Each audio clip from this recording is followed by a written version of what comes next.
అది మా బాధ్యత, మా డ్యూటీ మేము చేసాం, దురదృష్టకరం సంఘటన జరిగిందన్న. అది చంద్రబాబు నాయుడు గారు కాల్పించాడు అన్నారు. మరి ముదిగండ కాల్పులు ఎవరు బాధ్యులు?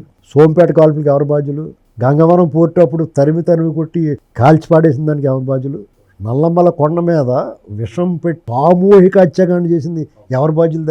దాని గురించి ఏమన్నా మాట్లాడతాడా? అలాగే చంద్రబాబు నాయుడు గారు క్లెమెర్మల్ దాడి జరిగింది, గంగిరెడ్డి ఎవరి మనిషి? చంద్రబాబు నాయుడు గారు 14-19 మధ్య అతను అరెస్ట్ చేసి లోపల పెడితే 19-24 మధ్య ఎవరు విడిచిపెట్టారు? ఇవన్నీ చూస్తే మీకు డాట్స్ కలుపుకుంటే క్లీన్ అయిపోతాయి కదా.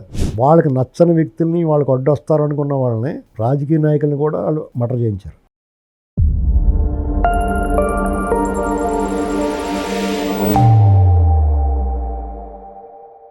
నమస్తే, వెల్కమ్ టు థింక్ ఆంధ్ర. నేను మీ మాణిక్. మనతో పాటు ఉన్నారు ప్రముఖ రాజకీయ విశ్లేషకులు అడుసుమల్లి శ్రీనివాసరావు గారు. నమస్కారం. నమస్కారం అండి. సార్, తాజాగా ఇటీవల కాలంలో వైఎస్ జగన్మోహన్ రెడ్డి గారి నాయనయ్య అంటే వాళ్ళ తాతగారు రాజారెడ్డి గారి పేరు బాగా వినిపిస్తూ ఉంది. ఎందుకంటే ఆయన ప్రెస్ మీట్లో కూడా మా నాన్నగారి చావుకి, అలాగే మా తాతగారి చావుకి, మా చిన్నాయన చావుకి చంద్రబాబు నాయుడు గారే పరోక్ష కారణం ఉన్నట్టుగా ఆయన చెప్తా ఉన్నారు. అయితే దానికి సంబంధించి పేర్ల పార్థసారథి రెడ్డి గారు చాలా వివరంగా చెప్పారు, అసలు ఈ జనరేషన్ తెలియాలి అని. కానీ ఈరోజు కూడా సాక్షి పత్రికలో ఆయన గురించి చాలా గొప్పగా రాశారు. ఆపన్న హస్తం అందించే వ్యక్తి అని, ఎవరైనా సహాయం అని అడిగితే అన్నా అంటే వెంటనే వాళ్ళకి సహాయం చేసి చాలా ఉత్తముడు, చాలా గొప్పడు రాజారెడ్డి గారు, చాలా మంచి మనిషి అని చెప్పి ఆయన్ని ప్రస్తుతిస్తూ ఆయన్ని హైలైట్ చేశారు. నిజంగా అంటే మీ ఎక్స్పీరియన్స్లో రాజారెడ్డి గారి గురించి ఏం చెప్తారు? ఆయన వ్యక్తిత్వం ఏంటి? ఆయన చేసిన మంచి కార్యాలు ఏంటి, లేకపోతే చెడు కార్యాలు ఏంటి? ఆయన గురించి మీ అభిప్రాయం ఏంటి సార్? ఇప్పుడు ఆయన మంచి కార్యాలు, చెడు కార్యాలు ఏం చేశాడనే కదా, దానికంటే కూడా సమాజంలో కొంతమంది కొన్ని పేర్లు వస్తాయండి. చాలా మంచోటరా, చేతికి ఎముక లేదు, ఆయన దానకర్ణుడు, ఇలా కొంతమందికి అడిగిన వాళ్ళు కాదనకుండా సహాయం చేస్తాడని కొంతమంది ఎవరు వచ్చి దేహి అని అడిగినా సహాయం చేస్తారు. న్యాయ సహాయమో లేకపోతే ఏ సహాయం అని చేస్తారో అని గ్రామాల్లోనూ, మండలాల్లోనూ, నియోజకవర్గాల్లోనూ, స్టేట్ వైడ్గా, దేశవ్యాప్తంగా కొంతమంది కొన్ని పేర్లు వస్తాయి. దీన్ని మనం చట్టం, రాజ్యాంగానికి లోబడి చట్ట వ్యతిరేకంగా అక్రమ కార్యక్రమాలు కాకుండా న్యాయబద్ధంగా సమాజం హర్షించే విధంగా ఉండాలి. ఇప్పుడు కొంతమంది బ్రిటిషర్స్ దగ్గర నుంచి కూడా, బ్రిటిష్ వాళ్ళు మన వలస పాలకులు మన దేశాన్ని పరిపాలించే సమయంలో పరగణాలో, సంస్థానాలో చిన్న చిన్న రాజ్యాలు, జమీలుగా ఉండేది మన దేశం అంతా. అప్పట్లో కొంతమంది జమీందారులు కానీ, సంస్థానాధీశులు కానీ, వాళ్ళు కొంతమంది ప్రజాకంటకులు, కొంతమంది ప్రజా సేవకుల్లాగా ప్రజలు హర్షించే విధంగా పరిపాలించిన వాళ్ళు ఉన్నారు. అప్పట్లో గ్రామాధికారులు ఉండేవారు, పన్నులు వసూలు చేసేవారు, ప్రజల్ని శిక్షలు కూడా అక్కడికక్కడ అమలు చేసేవారు. 100 కొరడా దెబ్బలో, 50 కొరడా దెబ్బలో, గుదిబండ అంటే తెలుసా మీకు? కాళ్ళకి గుదిబండలు వేయటం, మెలకు వేసి శిక్ష. అది గ్రామాధికారికి ఆ శిక్ష వేసి, మున్సిపల్ గారికి ఆ శిక్ష వేసే అధికారం ఉండేది. మా తాతయ్య మున్సిపల్ తాతయ్య ఉండేవాడు. మాకు పోలీసు విధులు కూడా వాళ్ళకి అప్పగించేవాళ్ళు. అంటే ఫస్ట్ క్లాస్ మేజిస్ట్రేట్ లాగా ఆ గ్రామానికి అతను అనమాట. ఆయనే శిక్ష వేయచ్చు. ఎవరికైనా గుదిబండ ఏంటారా అంటే గుదిబండ వేస్తారనమాట. అది మా మున్సిపల్ తాత ఇంటికాడ ఒక చెక్క ఎంత ఉండి మధ్యలో కన్నం ఉండి దాన్ని ఇలా తీసి మళ్ళీ పెట్టడానికి లాకప్ టైప్లో ఉండేది. మీరు చూసారా సార్ అవి? నేను అది చూశాను. దాన్ని నేను ఎవరికైనా వేయటం చూడలేదు, నేను అది చూశాను. అది అలా పడి ఉంది అక్కడ. ఏంటంటే అది గుదిబండ అంటారు దాన్ని. ఒక గ్రామ నౌకరు తర్వాత ఇలాగ ఒక సిస్టమ్ ఉండేది అక్కడ వాళ్ళకి. అందులో ఎవరికన్నా శిక్ష చేయాలంటే ఆ మున్సిపల్ గారి దగ్గర తగ్గుకు వచ్చినప్పుడు ఆ పంచాయతీ సంబంధించి ఆ గ్రామానికి సంబంధించిన తగ్గులు ఉంటాయి కదా, అవన్నీ చేసినప్పుడు ఆయనకి అక్కడికక్కడ శిక్ష విధించే అధికారం ఆయనకు ఉండేది. బ్రిటిష్ టైం నుంచి తర్వాత కూడా మన బ్రిటిష్ ఇండియాలో ఉండేది, ఇండిపెండెంట్ ఇండియాలో కూడా కొన్నాళ్ళు ఉంది. నేను బాగా చిన్నప్పుడు అది చూశానంటే ఉన్నట్టే కదా లెక్క. నేను పశువులు చూశాను సార్, కొన్ని కంట్రోల్ ఉండవు. ఇక ముక్కుతాళ్ళు, కర్రలకి మన దగ్గర కర్ర వేయటం, ఇలాంటివన్నీ ఉంటాయి. మనుషులు కూడా వేసేవారు. గుదిబండ అంటారు దాన్ని. అయితే దీన్ని బ్రిటిష్ వాళ్ళ టైంలో కూడా కొన్ని గ్రామాలని దోచుకోవడం, కొంతమంది ముఠాగా ఏర్పడి ఆ గ్రామాలు దోచుకునేవారు. వాళ్ళకి అదే ఆధారం. వాళ్ళకు కూడా కుటుంబాలు ఉంటాయి. ఎవరికి?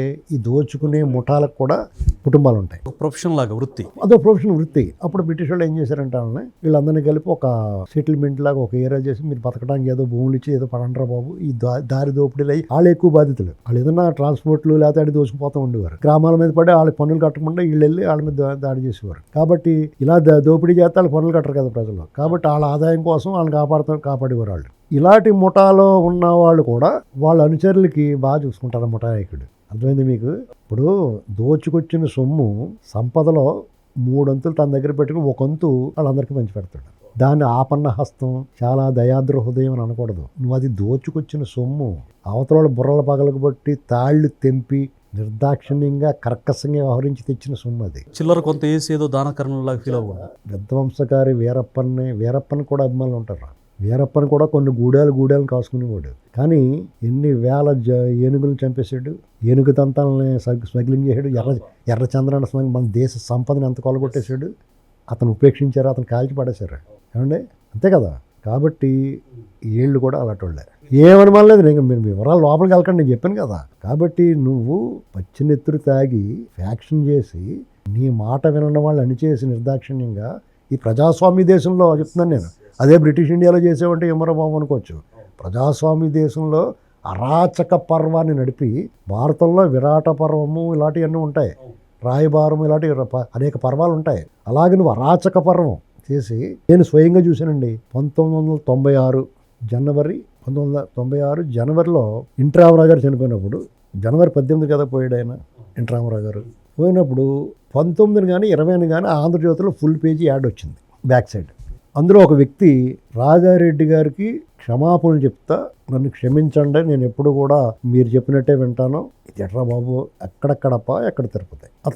అతనికి భయపడి దాక్కుని నన్ను క్షమించని బహిరంగ ప్రకటించి, ఇప్పటిలాగా సెల్ ఫోన్లు లేకపోతే టీవీలు కూడా లేవు కదా అప్పుడే కొత్తగా వచ్చిన టీవీలు. ఇంకా పేపర్ అనేటువంటిది వాళ్ళ అల్టిమేట్. ఫుల్ పేజీ యాడ్ అంటే ఎంత ఖర్చు ఉంటుంది అంటే, అతను ఫుల్ పేజీ యాడ్ ఇచ్చి అతనికి చేరాలని, ఆ వార్త చేరాలని ఫుల్ పేజీ యాడ్ ఇచ్చి అతన్ని నన్ను క్షమించండి, ఎప్పుడు కూడా మీ మాట వింటాను, ఆ టైప్ అతను క్షమాభిక్ష కోరుకున్నాడు. అంటే ఏ రకంగా భయపెట్టి బతికారండి వాళ్ళు. అదే సమయంలో ఉమేష్ చంద్ర గారు వాళ్ళు ఉన్నారు, నార లాగేసి వాళ్ళ దారిలో పెట్టాడు, తర్వాత కంట్రోల్ అయ్యారు. సార్, ఉమేష్ చంద్ర గారిని తర్వాత రాజారెడ్డి ప్లాన్తోనే ఆయన చనిపోయాడని చెప్పేసి అంటాం. ఏమండి, నేను ఓపెన్గా చెప్తున్నా, రాజశేఖర రెడ్డి గారికి నక్సలైట్లతో పూర్తి సంబంధాలు ఉంది. ఎందుకంటే వాళ్ళకి ఇప్పుడు వాళ్ళతో సంబంధాలు ఉండి, వామపక్ష భావజాలం తీవ్రవాదులు 2 వర్గాలు ఉంటాయి. ఒక వర్గం ఆస్తులు వదిలేసి, కుటుంబాలను వదిలేసి, బాగా చదువుకుని కేవలం ప్రజల కోసమే అడవులు బాటపెట్టిన అన్నలు.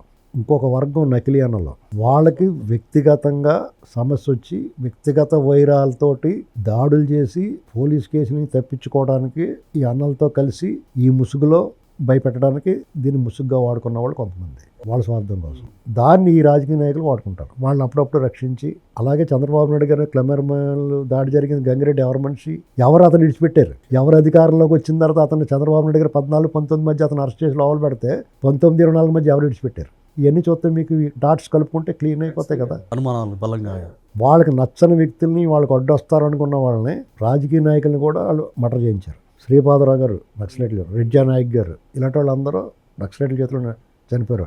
వాళ్ళు ప్రజాకంటకులేం కాదు తెలుసా మీకు. రెడ్జా నాయక్ గారు కానీ, శ్రీపాదరావు గారు కానీ, జనార్దన్ రెడ్డి గారి ఇయ్యంకుడు కానీ, ఇలాంటి వాళ్ళు ఎవరో కూడా ప్రజాకంటకులేం కాదండి. ఇక్కడ వాళ్ళతో ఉన్న సంబంధాలతో వాళ్ళకి చేతి మట్టి అంటకుండా ఒకళ్ళు వీళ్ళు వేసేసి కూడా వాళ్ళ మీద తోసేస్తారు నక్సలైట్ల మీద. వ్యాస్ గారిని వీళ్ళు పోలీసులు డెఫినెట్గా వాళ్ళకున్న ఎవడైనా సరే ఉమేష్ చంద్ర గారినైనా వ్యాస్ గారినైనా డైరెక్ట్ షూట్ చేశారంటే ఖచ్చితంగా వాళ్ళ డిపార్ట్మెంట్ నుంచి అల్పుంటేనే చేస్తారు. మీకు అదే మందు పాత్ర అనుకుందండి, ఎవడేం చేయలేడు అని ఐడెంటిఫై మనం చేయలేం. ఇది పర్టికులర్గా వ్యాస్ గారిని కూడా షూట్ చేశారు. ఖచ్చితంగా ఆ డిపార్ట్మెంట్లో వాళ్ళు వ్యాస్ గారు అంటే పడని వాళ్ళు, ప్రభుత్వంలో ఉన్నవాళ్ళు ఈ నక్సలైట్ల ముసుగులో వాళ్ళు సహకరించి వాళ్ళ వల్ల అవసరమైతే మేము రక్షణ కల్పిస్తాం అతను లేపించారు. ఉమేష్ చంద్ర గారి మీద పగ తీర్చుకోవడానికి చేయించారు అది హైదరాబాద్ నడిబొడ్డులో. కానీ అప్పుడు ప్రభుత్వం టీడీపీని ఏం చేయలేకపోయింది. ఎందుకని అంటారు? ఏం చేస్తారు, అందులో కొంతమంది పోలీసు వాళ్ళకి అతను అంటే ఇష్టం ఉండదు, అతను ఎదుగుదల ఇష్టం ఉండదు. ఆ డిపార్ట్మెంట్లో చూడలేదా మీరు? ఒకరికొకరు పడి చావదు కదా. సినిమాలో చూస్తాం ఇలాంటి, కానీ రియల్ కూడా సినిమాలు ఏమి పైనుంచి ఏం దిగురావు కదా, ఇలాంటి కథల నుంచి వస్తాయి. Truth is stranger than fiction అండి. మీ సినిమాల్లో కల్పిత కథల కంటే కూడా విచిత్రంగా ఉంటాయి వాస్తవాలు. కాబట్టి ఇతను దాతృత్వము చాలా గొప్పవాడు ఏంటంటే వాళ్ళ ముఠా వాళ్ళకి ఆ నెల చంపేసి రారని వచ్చినోడికి 2 మూటలు బియ్యం ఇస్తే గొప్పతనం ఎలాగో అవుద్ది. తిరిగి మళ్ళీ వాళ్ళే వస్తారు, లేకపోతే వాళ్ళే కేసులో లొంగిపోమంటారు, వీళ్ళు బాగానే కూర్చుంటారు. ప్రతి గ్రామాన్ని 2 ముఠాలు చేసి 3 ముఠాలు చేసి 3 వర్గాలు చేసి 3 వర్గాలతోటి వీళ్ళకి సఖ్యంగా ఉండి వీళ్ళకి నచ్చినప్పుడు ఆడిని 7 శాతం 7 శాతం చెప్తే ఎవరి మాట వినకపోతాను 2 వాళ్ళ చేత చంపిస్తారు. 3 వర్గాలతోటి సత్సంబంధాలు నేర్పుతారు. ఇది ఫ్యాక్షన్ తాలూకు ఉన్న కుట్ర. దాన్ని తెలుసుకున్నారు చదువుకున్న పిల్లలు. అందుకని మెల్లమెల్లగా తగ్గిపోయింది. అది ఆ తగ్గిపోయే క్రమంలో ఆ కుటుంబాల మీద అభిమానం ఇంకా ఉండదు కాబట్టి ఓట్ల రూపంలో తీసుకుంటే, ఇదివరకు ప్రాణాల రూపంలో ఇచ్చేవారు, వాళ్ళు ప్రాణాలు ఇచ్చేసేవారు, పిల్లల్ని ఇచ్చేసేవారు. ఇప్పుడు ఓట్లు ఇస్తున్నారు. ఈసారి అది కూడా ఎవరు ఇంకా ఎందుకు ఇస్తారు? తెలిసిపోతున్నప్పుడు, జగన్మోహన్ రెడ్డి ఇంకా సింపతి డ్రామాలు ఆడుతుంది. మబ్బులు తొలుగుతున్నప్పుడు, ఆ మసకబారిన ఆ వాతావరణం కరుగుతున్నప్పుడు, మంచు కరిగినట్టు కరిగిపోతుందంతా. అది అసలు స్వరూపం, ఆ వికృత స్వరూపం స్వభావం బయటకు వస్తున్నప్పుడు మనం ఎంత తప్పు చేసామని అనుకోరా. పిల్లలందరూ ఎడ్యుకేట్ అవుతున్నారు కదా, వాళ్ళు మళ్ళీ పిల్లలు కూడా చదువుకున్న తర్వాత చదువుకుంటేనే నీకు ఒక నాలెడ్జ్ వస్తుంది, మంచి చెడు తెలుస్తుంది. తర్వాత నీకు ఒక కుటుంబం ఏర్పడింది, నీకు ఒక ఉపాధి, చదువు ద్వారా నీకు ఉపాధి ఏర్పడిన తర్వాత నీకు ఒక కుటుంబం ఏర్పడింది. నీ కుటుంబం ఏర్పడిన తర్వాత డెఫినెట్గా నీ ఆలోచన విధానం, నీ కుటుంబం, నీ పిల్లలు వృద్ధిలోకి రావాలి, బళ్ళాలు చదివించుకోవాలి. అప్పుడు ఈ పగల ప్రతీకారాల వైపు ఎందుకు వెళ్తారు? దాంట్కి ముందు స్టెప్ వేసింది ఎన్టీఆర్ ట్రస్ట్ భవన్. ఎన్టీఆర్ ట్రస్ట్ ఎవరైతే యాక్షన్లో చనిపోయారో, ఎవరైతే కార్యకర్తలు చనిపోయారో వాళ్ళ పిల్లలందరినీ పగ ప్రతీకారాల వైపు కాకుండా వాళ్ళు చదువు వైపు మళ్ళించి వాళ్ళలో చదువు జ్ఞానాన్ని పెంచి నెంబర్ 1 స్థాయి తీసుకెళ్ళి మంచి స్థాయిలో సెటిల్ చేశారు వాళ్ళు. లేదా వాళ్ళు అలా వదిలేస్తే మా నాయన చంపారు, లేకపోతే మా చిన్నాయన చంపారు అని పగా ప్రతీకారాలతో తిరిగి వాళ్ళు అదే రకంగా తయారవుతారు. ఫ్యాక్షన్ పెరిగిపోద్ది. అర్థమైందండి? ఇది విధానం. కాబట్టి వాళ్ళు సాక్షిలో రాసినా, మీడియాలో చెప్పినా, ఏం చెప్పినా వాస్తవాన్ని మరుగుపరచలేరు. ఎవడో ఒకటి చెప్తాడు బయటకు వచ్చి. వాళ్ళేమి మహాత్ములు, అహింసావాదులు ఏం కాదండి. వాళ్ళు ఫ్యాక్షను, వాళ్ళు స్వార్థం. వాళ్ళు రాజారెడ్డి గారి నాయన కూడా ఎవరైతే ఆశ్రయం ఇచ్చారో వాళ్ళు నరికేసి ఆయన దాంట్లోకి వచ్చాడు.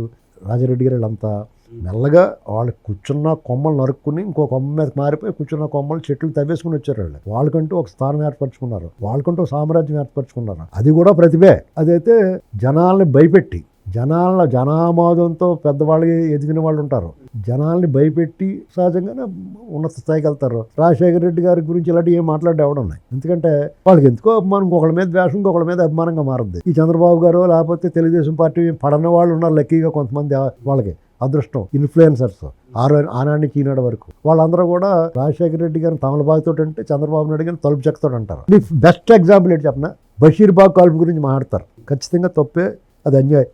కానీ దానికి అవార్డు డీజీపీ ఏమన్నారంటే నిజంగానే పొరపాటు జరిగింది, అది కాల్పు జరిగిన అవాంఛనీయం అది. కానీ ఆ వాళ్ళని వదిలేస్తే, అసెంబ్లీ ముట్టడి చేస్తే అది దేశ చరిత్రలోనే బ్లాక్ డే అయిపోద్ది, జరగరాని జరిగిపోతాయి. కాబట్టి అనివార్య పరిస్థితులు అదుపు తప్పినప్పుడు తప్పనిసరి పరిస్థితుల్లో కాల్పులకు జరపాల్సి వస్తుంది. అది మా బాధ్యత, మా డ్యూటీ మేము చేసాం. దురదృష్టకర సంఘటన జరిగింది అన్నాడు. అది చంద్రబాబు నాయుడు గారు కాల్పించాడు అన్నారు. మరి ముదిగండ కాల్పులు ఎవరు బాధ్యులు? సోంపేట కాల్పులకు ఎవరు బాధ్యులు? గంగవరం పోర్టు అప్పుడు తరిమి కొట్టి కాల్చి పాడేసిన దానికి ఎవరు బాధ్యులు? నల్లమల కొండ మీద విషం పెట్టి నక్సలైట్ని చర్చకి పిలిచి తర్వాత విషం పెట్టి చంపేసి సామూహిక హత్యాకాండ చేసింది ఎవరు బాధ్యులు? దాని గురించి ఏమన్నా మాట్లాడతాడా? మీరు చూడండి, విన్నారా ఎప్పుడన్నా? చాలా రేర్ సార్. రేర్గా వాళ్ళు మాట్లాడరు. మాట్లాడితే బషీర్బాగ్ కాల్పులు అంటారు. ఇది ప్రచారం తాలూకు బలం అంటే ఇదే, ప్రచారం యొక్క పవర్ అదే. ఇటీవల గొంతులు లెగుస్తుంది మాట్లాడుతున్నారు వాళ్ళటోళ్ళు కొంతమంది. అంతకుముందు అయితే కడిలాగా కూర్చుండిపోయి వాళ్ళే అన్నీని. అది ప్రొఫెసర్ నాగేశ్వర్ గర్వం ఏంటి, నేను ఎన్నో మాట్లాడాను, అది మాట్లాడాను, ఇది మాట్లాడాను, మీరు నన్నంటే ఏమొస్తుంది, నన్నంటే మీకు ఓట్లు వస్తాయి అంటే ఖచ్చితంగా వస్తాయి ఓట్లు అంటే. నువ్వంటే జనం అసహించుకుంటున్నారు, వెగుటు పుట్టేసింది. నిన్నంటే 4 ఓట్లు ఖచ్చితంగా రాలుతాయి, నేను అనకపోతే కోపడుతున్నారు. ఆ గర్వం తగ్గించుకోవాలా. అపాలజీ చెప్తే చాలదు, నీ ఇష్టం మాట్లాడేసి చిచ్చు పెట్టేసి అపాలు చెప్తే ఒకవేళ పవన్ కళ్యాణ్ గారు వాళ్ళు విడిచిపెట్టచ్చు లీగల్ కేసులు. ప్రజల దృష్టిలో, టీడీపీ కేటర్, జనసేన కేటర్ దృష్టిలో, ఆంధ్రప్రదేశ్ పౌరుల దృష్టిలో మీరు ఎప్పటికీ కూడా విలనే, ఇంకా మచ్చపోదు. అలాగే రాజారెడ్డి వాళ్ళకి ఒక్కొక్కసారి ఛాన్స్ ఇచ్చారు, వాళ్ళు పూర్తి దుర్వినియోగం చేసుకున్నారు. ఒక్కసారి మంత్రి చేయగన్నాదా నువ్వు ఓడకుంటూ ఒట్టు పెట్టంటారు. ఒట్టుడా జగన్మోహన్ రెడ్డి మళ్ళీ అతనికి అవకాశమే రాదు. కానీ చంద్రబాబు నాయుడు గారు 4 సార్లు ముఖ్యమంత్రి, కొంచెమన్నా ఆయనలో మంచితనం, పద్ధతి, పాలనా దక్షత లేకపోతే 4వ సారి ముఖ్యమంత్రి ఎలాగవుతాడు? బుర్రవాడండి ఎవడన్నా. Thank you sir.